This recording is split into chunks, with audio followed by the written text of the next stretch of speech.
We are back here on GPS with the one and only Malcolm Gladwell.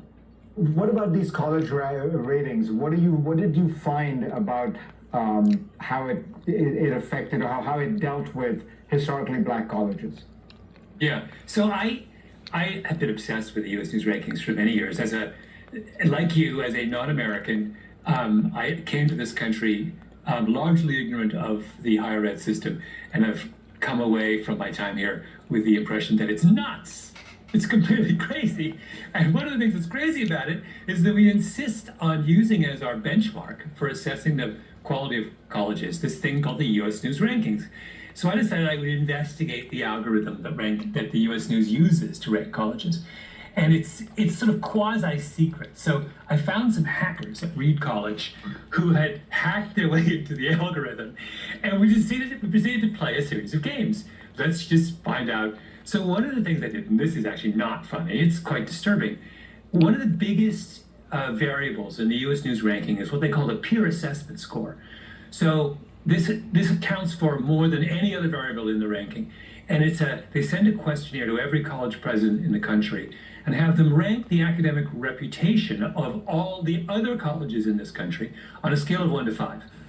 And that counts for a huge amount. Now, right away, you realize the absurdity of this.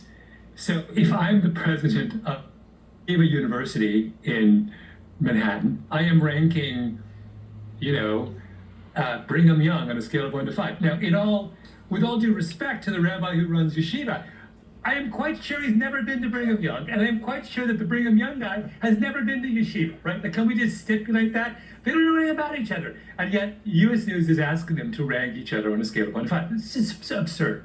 But I had my hackers do a regression on the peer assessment score to figure out, well, what factors correlate most closely with a high reputation score, with a 5?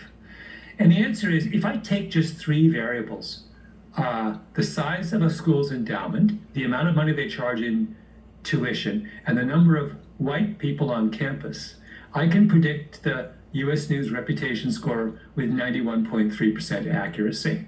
In other words, a huge part of this algorithm is simply measuring how much money a school has and how many white people it has on campus.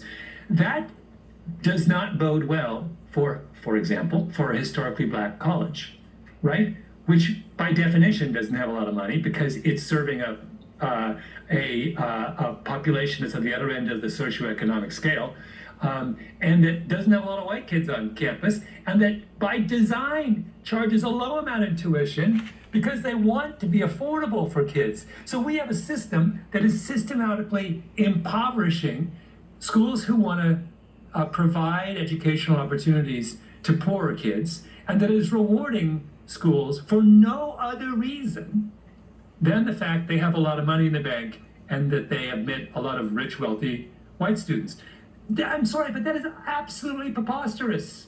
That is crazy. I don't even think most people who casually glance at those rankings and in order to help their children make a decision about where to apply to colleges, realize how preposterous these rankings are. And I haven't just started, I could go on for as I do, I have 2 shows on this. I go on for an hour and a half on how nuts these things are. I've just scratched the surface. I could go down every variable in that algorithm and prove to you that it is so completely bonkers in there, and that these variables have nothing to do with the underlying quality of the school. And it's not just the society takes them so seriously. It's that American high schools are essentially geared almost entirely to figuring out how to get kids into those colleges based on the very rankings you're describing.